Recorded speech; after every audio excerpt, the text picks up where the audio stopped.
the interesting thing is that almost everybody is now in a position to contribute to the news ecosystem, whatever it becomes. So a few weeks ago, there was a guy named Jonathan McDonald who witnessed what appeared to be to him the abuse of a passenger on the London tube system. And he recorded it. He had a phone that could do video, and he recorded this interaction, and he posted it. And that was, interesting and controversial and helpful to some extent, but it ended up reforming a lot of the ways that, as I understand it anyway, that things are done on the tube system there. Now, a lot of these things happen all the time and don't get recorded, but more people are in a position for that. This is unrelated in some ways, but it's interesting to me that right now, the best looking picture you can put on your new Sony flat screen, your 1080p high-def flat screen, doesn't come from a cable company or a satellite company. It comes from your own camcorder. Your own camcorder compresses the picture less than those other things do. I think inevitably more and more people are going to mash up and more and more of their work. I hate to call it content because I think it's more like flames, like I said earlier. An idea is like a flame. It's not the term. I can't stand the term content. It's as I said in the earlier session, that John Perry Barlow said that I didn't start hearing about content until the container business felt threatened, and I think the nature of one of the things that's natural about human beings is we want to do original stuff, and we like original stuff.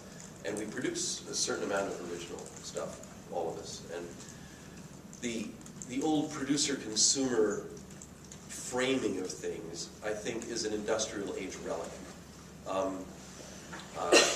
I don't even feel comfortable saying we're all producing and consuming all the time. We're sharing, publishing. Publishing is actually a better term. We're syndicating. Syndicating used to be things only large newspapers could do, or large other information production outfits could do. Anybody can syndicate now. Look up RSS, you get like 3 billion results on Google. All done mostly because of Dave Weiner, who wrote the code, froze it, and put it out there so everybody could use it.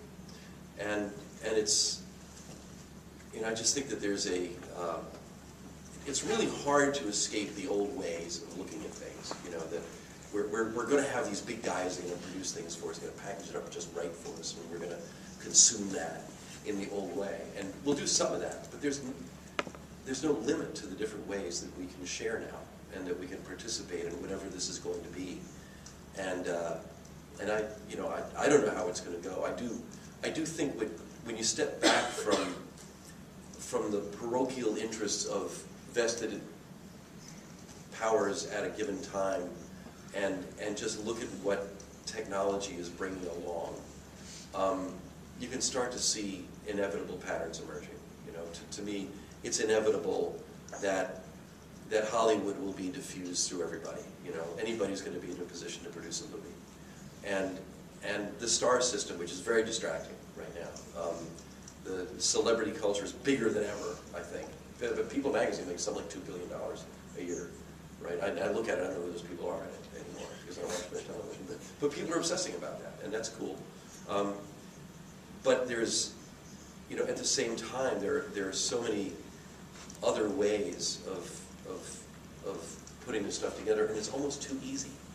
If anybody's produced an iMovie, you know that, and there are more and more ways of doing that.